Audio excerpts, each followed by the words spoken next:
Halo Sobat Masapot, hari ini kita bertemu kembali untuk membahas tentang firman Tuhan.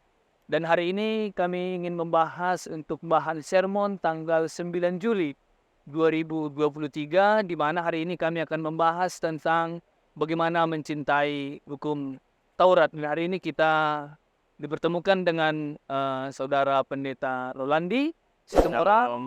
dan juga kepada Abang Pendeta Raja Sinaga yang pada hari ini bersama-sama dengan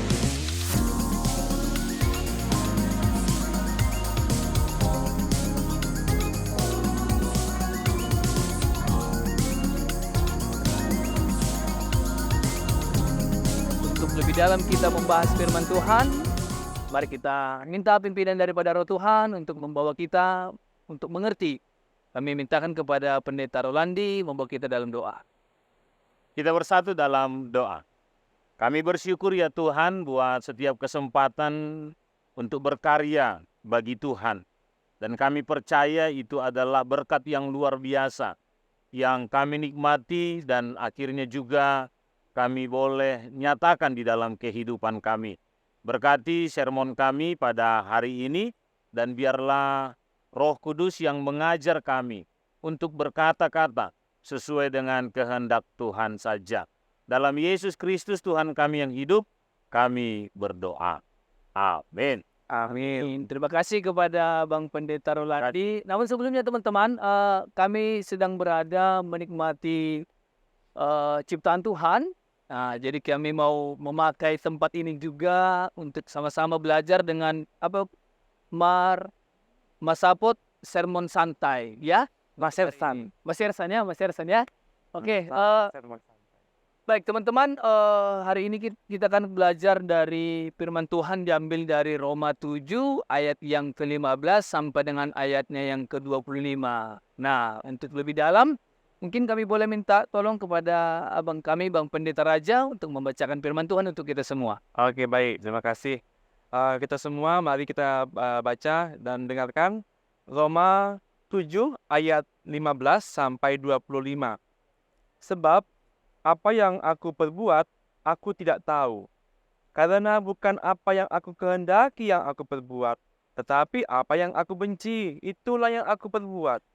Jadi jika aku perbuat apa yang tidak aku kehendaki, aku menyetujui bahwa hukum Taurat itu baik. Kalau demikian, bukan aku lagi yang memperbuatnya, tetapi dosa yang ada di dalam aku. Sebab aku tahu bahwa di dalam aku, yaitu di dalam aku sebagai manusia, tidak ada sesuatu yang baik.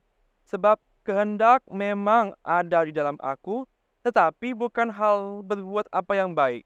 Sebab bukan apa yang aku kehendaki, yaitu yang baik yang aku perbuat, melainkan apa yang tidak aku kehendaki, yaitu yang jahat yang aku perbuat. Jadi, jika aku berbuat apa yang tidak aku kehendaki, maka bukan lagi aku yang memperbuatnya, tetapi dosa yang diam di dalam aku. Demikianlah aku dapati hukum ini, jika aku menghendaki berbuat apa yang baik, yang jahat itu ada padaku. Sebab di dalam batinku, aku suka akan hukum Allah, tetapi di dalam anggota-anggota tubuhku, aku melihat hukum lain yang berjuang melawan hukum akal budiku dan membuat aku menjadi tawanan hukum dosa yang ada di dalam anggota-anggota tubuhku. Aku manusia celaka, siapakah yang akan melepaskan aku dari tubuh maut ini? Syukur kepada Allah oleh Yesus Kristus Tuhan kita. Demikianlah pembacaan firman Tuhan. Ya, terima kasih kepada Bang Pendeta Raja. Nah, sobat-sobat Masapot, setelah kita melihat, memperhatikan dengan seksama firman Tuhan bagi kita, seolah-olah jadi muncul pertanyaan, Bang. Ya. Di mana ternyata bagaimana peranan hukum Taurat sekarang dalam kehidupan kita. Jadi kan disebutkan tadi sebab kita tahu hukum Taurat adalah rohani. Kalau kita baca ayat sebelumnya ayat 14 kan. Ya. Tetapi aku bersifat daging. Berarti ada dua dalam kepribadian manusia. Berarti ada peperangan di situ ya. Ada peperangan dalam melakukan hukum Taurat dan melakukan kedagingan. Nah, jadi bagaimana peranan? Apakah masih memang harus kita kerjakan hukum Taurat itu, Bang? Kalau Bang Pendeta Rolandi gimana kira-kira Bang? Ya, sebelumnya mungkin Bang Pendeta Dedi, kita melihat apa namanya, supaya sampai tadi yang Abang bilang tadi kan, mungkin bagaimana kita melihat latar belakang, apa sih yang melatar belakangi Paulus sehingga dia sampai pada istilah hukum Taurat, ya. ya kan, dan pergejolakan yang terjadi. Apalagi kota Roma yang memang pada saat itu termasuk kota yang besar, ya, dan menjadi kota yang ditinggali oleh hampir dari seluruh suku bangsa.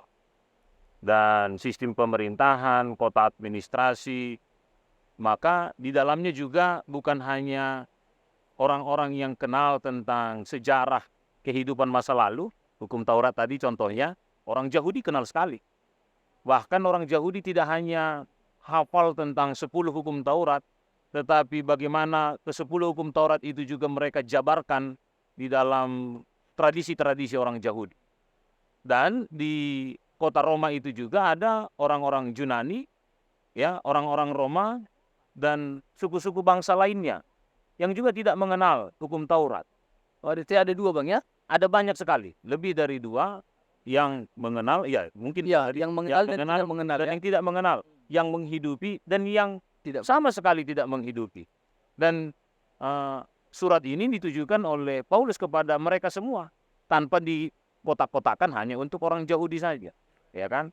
Nah, jadi memang dalam situasi itu ada pergejolakan yang terjadi baik antara mereka sama mereka, antara orang Yahudi dengan orang yang bukan Yahudi, dan juga di dalam pergejolakan kehidupan orang yang memang Yahudi.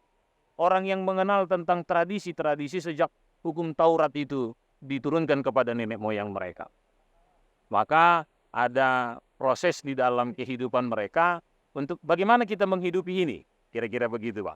Tadi dibaca oleh Bang Raja, tadi Pendeta Raja, dengan intonasi yang benar. Sehingga kalau misalnya pembaca kitab Roma 7 ayat 15-25 membaca dengan cara yang sama, saya rasa tidak sulit nanti kita memahaminya. Mungkin itu dulu Bang pengantarnya. Nanti terlalu panjang Bang.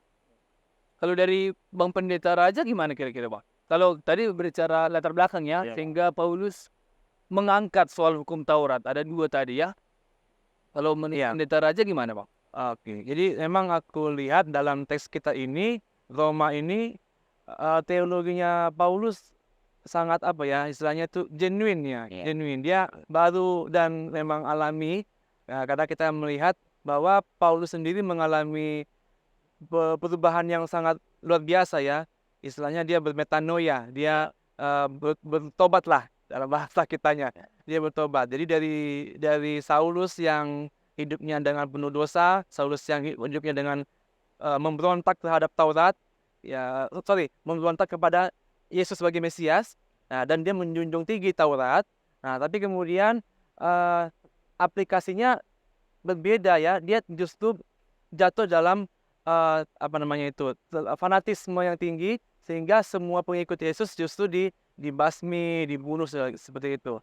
Nah, tapi ketika dia kemudian ada perjumpaan dengan Yesus dalam perjalanan ke Damsyik, dia mengalami perubahan dan kemudian 3 hari dia mengalami kebutaan ya, Bang Pendeta ya. Setelah dia buta 3 hari, dia mengalami perubahan rohani, perubahan spiritual. Ya, Yesus berkata, "Kenapa kamu membunuh aku, menganiaya aku?" Kan begitu kan. Disitulah kemudian, dia berubah jadi pengikut Yesus. Dia menjadi penyebar firman ajaran Tuhan Yesus kepada orang banyak. Nah, jadi ternyata ketika dia juga sudah menjadi saksi-saksi tentang Tuhan Yesus, ternyata masih ada juga pergumulan-pergumulan itu ya dalam diri ya, tentang dosa, tentang apa yang aku perbuat ini sudah sesuai enggak dengan firman Tuhan gitu ya. Apakah firman Tuhan yang sudah kuterima sejalan enggak dengan apa yang kuperbuat begitu. Nah, jadi tadi kayak respon juga ya dari masukan dari Bang Pendeta Rolandi, bahwa memang ketika kita membaca teks ini memang betul harus tepat intonasinya. Nah, jadi ini ketika kita salah baca intonasinya, nanti kita akan Keliru. memahaminya. Nah, jadi kan kita ditemukan di sini memang bahwa sebetulnya Paulus ini membantu kita untuk memahami apa arti Taurat itu sendiri dalam hidup kita sebagai orang Kristen, atau sebagai pengikut Kristus. Apa arti Taurat itu bagi kita? Apa maknanya bagi kita? Ini itu latar belakangnya ya. Iya. Eh, setelah kita melihat latar belakangnya, ternyata tadi saya menangkap ada dua di sana ya, orang yang menjalankan hukum Taurat dan memang ada orang yang tidak mengikuti, ada dua di situ. Nah, ternyata apakah memang di dalam kehidupan kita manusia bisa kita katakan kita memiliki sifat keilahian di mana kita memiliki kekuatan untuk melakukan hukum Taurat, atau kita masih dipegang oleh keinginan daging? Jadi yang mana yang dua ini kira-kira Bang? Bagaimana kita melihat teks kita ini supaya nanti pesannya boleh sampai apa yang harus kita lakukan? Karena kan manusia memiliki sifat keilahian dan sifat kejatuhan. Kejatuhan dalam arti kedagingannya masih ada. Tadi kan Paulus jelas sekali, bukan sebab apa yang kuperbuat aku tidak tahu. Karena bukan apa yang aku kehendaki yang aku perbuat. Jadi apakah itu kedagingan atau keilahian? Gimana kita melihat ayat ini Bang? Dari siapa dulu nih? Dari Oh, boleh. Bang Randi, Bang Randi dulu ya. Iya, saya bisa apa namanya yang disebutkan oleh Bang Pendeta Dedi tadi itu disampaikan oleh Paulus Bang pada pasal pertama ayat 1. Ya. Paulus menggambarkan tentang ya bahasa dia sebagai hamba Yesus Kristus. Keilahian ataupun kuasa Yesus menjadi bagian di dalam dirinya. Kuasa Yesus yang ada di dalam dirinya tidak terbentur dengan latar belakang ataupun apa namanya identitasnya. Identitas Paulus dikatakan sebagai hamba Yesus Kristus itu juga adalah seorang Israel, keturunan Abraham dari suku Benjamin. Jadi keberadaan dia sebagai orang Yahudi Tulen. Nah, Ya. Yahudi Tulen, ya, murni, ya, tidak menjadi sebuah benturan untuk menerima kuasa Yesus. Dalam arti yang abang bilang tadi, saat kita boleh menjadi orang yang lahir dalam tradisi hukum Taurat tadi, ya, yang menerima kasih Kristus, kuasa daripada Tuhan, bagi kita ini juga menerima kuasa yang dari Yesus tadi. Jadi jangan akhirnya kita merasa dibenturkan antara hukum Taurat dengan Yesus. Padahal tidak. Padahal hukum Taurat disempurnakan dan saling menyempurnakan di dalam kasih dan kuasa Yesus. Terlebih dalam proses penebusan di atas kayu salib. Jadi memang kedua hal itu yang tadi Bang Pendeta Dedi katakan menjadi bagian yang utuh di dalam diri kita. Hanya saja nanti boleh kita lanjutkan setelah Bang Raja tambahkan. Yang mana yang menguasai hidup kita tadi? Daging tadikah? Sampai ke situ dia. Atau ya? kuasa Tuhan tadikah? Nah, itu yang harus akhirnya sobat-sobat Masapot harus bukan hanya memahami tetapi harus mengimani nanti. Tapi kan kalau saya langsung sebutkan nanti selesai ini. Ya. Ini masih Ya. awal. Pertengahan ini nanti. Kita bawa dulu Bang sampai ke sana dulu. Iya. Bisa tahu latar belakangnya, Iya. persoalannya, baru nanti kita mengambil Atau tangan. komitmen dalam diri ya. Silakan Lalu Bang. dari Bang Raja gimana Bang? Iya, jadi seperti tadi ya, kita lagi bicara soal pertentangan. Tapi sebetulnya bukan pertentangan antara Taurat dengan Kristus. Bukan, ya. Bukan antara Taurat dan Kristus. Tapi justru dalam diri sebagai manusia ini saya lihat ya, bahwa dalam diri manusia itu ada pertentangan tadi antara keinginan tubuh atau keinginan daging kita dengan keinginan rohani, keinginan dari Tuhan kita. Nah, ini kita temukan tadi ya di ayat yang ke-15 itu kalau nggak salah. Ayat 15. Sebab apa yang aku perbuat, aku tidak tahu. Ini kesaksian dari Paulus. Aku tidak tahu apa yang telah kuperbuat, katanya kan. Karena bukan apa yang aku kehendaki yang aku perbuat, tetapi apa yang aku benci, itulah yang aku perbuat. Nah, jadi ini kadang-kadang memang apa ya, seperti kontroversial juga ya, antara perbuatan kita dengan sebetulnya firman Tuhan apa yang sudah kita pegang itu dengan perilaku kita itu kadang-kadang memang seperti bertentangan. Paulus menyaksikan hal itu. Ya makanya tadi arahnya memang ke sana ya. Bagaimana sih perbedaan antara perbuatan-perbuatan tadi secara kedagingan dengan perbuatan dalam Tuhan, dalam Roh Kudus itu. Nah, nanti mungkin kita akan mengarah ke sana gitu, Bro. Atau bisa begini Bang ya. Karena kan kalau kita lanjut lagi ke ayat yang ke-16, ayat yang ke-16 dibilang begini Bang. Jika aku berbuat apa yang tidak aku kehendaki, berarti dia berbuat apa yang tidak aku kehendaki, aku menyetujui bahwa hukum Taurat itu baik. Ya. Nah, apakah di sini saya tadi mau maksudkan, apakah memang karena sifat keilahian itu yang ada dalam diri manusia, sehingga aku harus, bisa dikatakan gini Bang, bisakah kita katakan, aku telah meninggalkan apa yang kusuka, tapi aku mau melakukan apa yang Tuhan sukai. Bisakah kita arahkan ke situ dia Bang? Dari Bang Raja lagi, nanti Raja. Oke. Ya, ini mungkin bisa didiskusikan ya. Kalau saya lihat justru ya, Paulus di sini menganggap bahwa kealamian manusia itu adalah justru dosa. Oh, Iya. itu dia Bang ya. Justru ada kerentanan di sana ya. Ada manusia itu rentan untuk berbuat dosa. Manusia itu cenderung gitu, cenderungannya untuk berbuat dosa. Nah, jadi kalau dilihat dari teks kita ini memang apa yang kita perbuat, apa yang aku perbuat itu seringkali justru tidak sesuai gitu ya dengan kehendak dari Tuhan. Nah, kalau kita baca di sini ya, sebab bukan aku yang apa yang aku kehendaki aku perbuat, tapi aku yang tidak aku kehendaki itu yang aku perbuat, dan justru itulah yang disuruh oleh hukum Taurat. Jadi ternyata hukum Taurat ini menjadi mempertentangkan itu semuanya ya. Artinya dia memisahkan yang mana yang dosa, ya menggariskan. Ya, seperti ini garis linear gitu ya. Ya, yang mana sebelah kanan dosa, sebelah kiri yang baik gitu. Jadi justru Taurat ini yang membuat garis linearnya. Nah, jadi kalau bukan Taurat itu, jadi apa yang menyelamatkan manusia? Jadi nanti ke sana arahnya, Bang.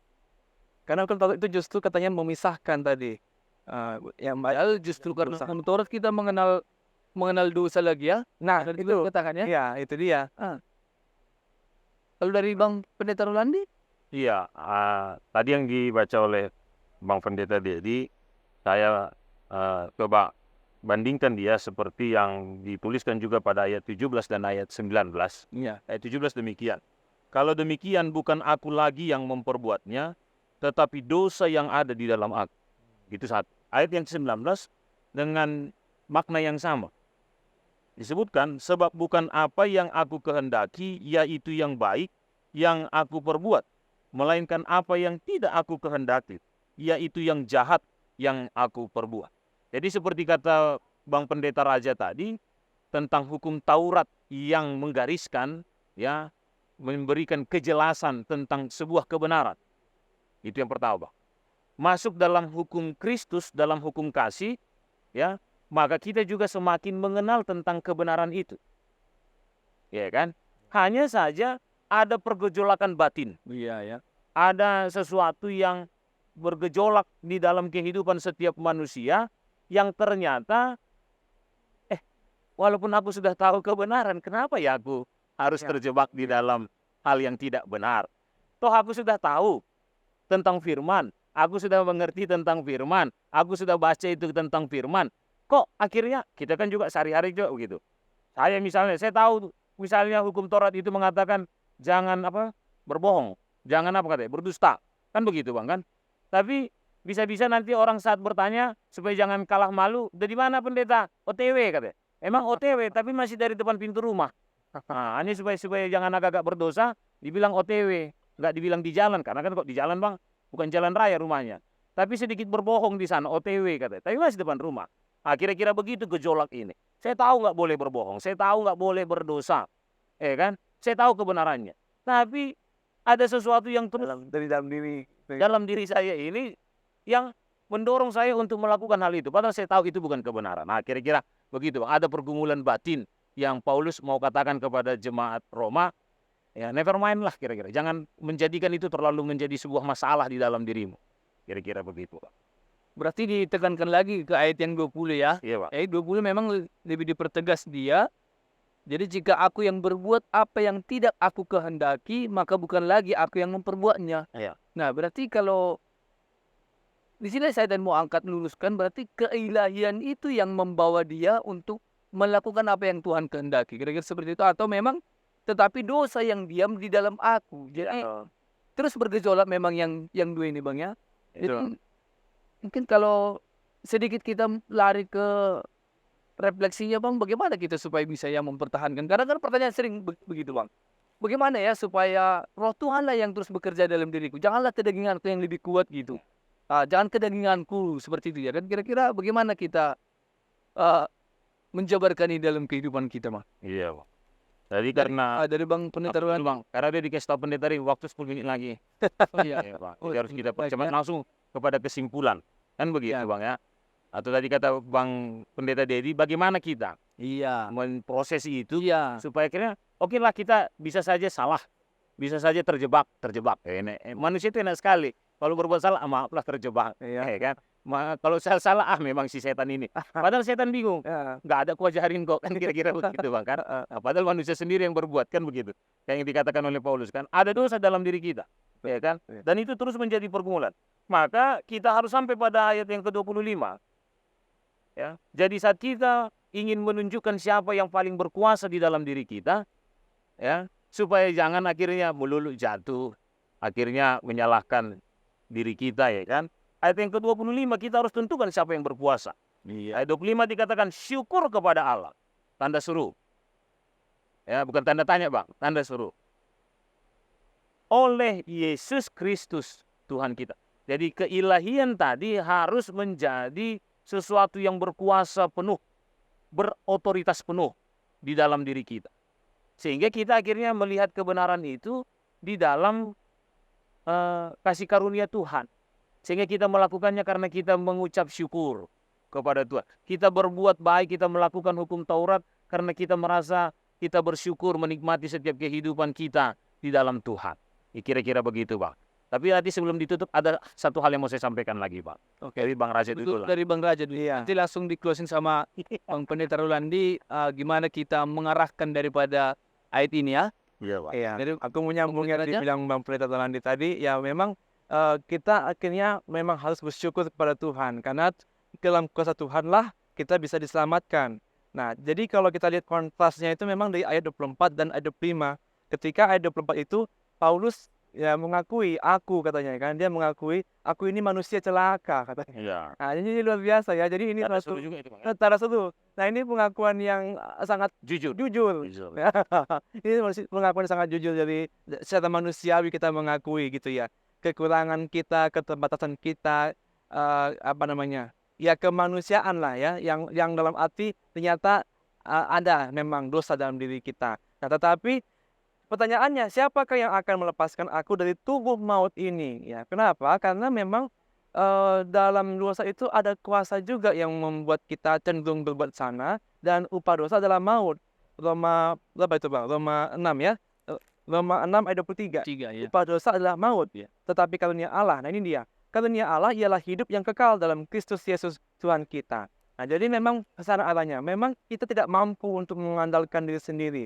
Manusia ya secara alamiahnya itu tadi dalam dosa. Oleh karena itu memang kita harus menundukkan diri kepada kuasa Tuhan. Kuasa ilahi itulah yang menebus dosa kita. Kuasa Tuhan Yesus itulah yang menebus kita dari hukuman dosa. Nah, oleh karena itu ya kayak kata Bang Pendeta Rolandi ya, kita melakukan hukum Taurat sebagai cermin bagi kita. Ya, cermin dalam arti melihat, memeriksa apakah saya sudah on the track ini, Iya. gitu kan?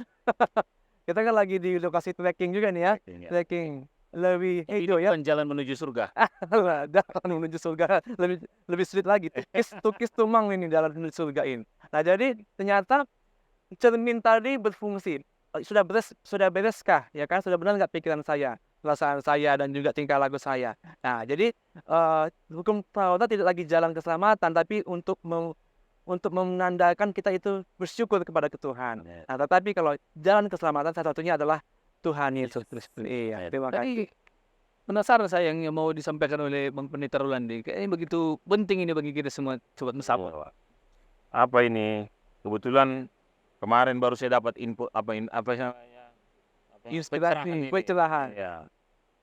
Jadi orang sering bingung tentang bagaimana kehidupannya, di mana hidupnya, seperti apa hidupnya kan.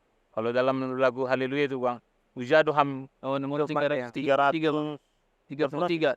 68. 68 ya. Ujaduham Dokmateham, ya kan? Ya. Pikiri mah katanya. Sampai ayat 3 begitu, berpikir terus. Padahal jawabannya ada di ayat 4. Jalo ma Yesus Rajame. Jadi kita harus menerima Yesus supaya kita bisa mengasihi hukum Taurat. Kalau tidak, kita akan terus berbenturan dengan hukum Taurat, dengan tradisi-tradisi. Tetapi saat kita menerima Yesus Kristus, jaloma Yesus Rajamin, si hop kam parholong kita.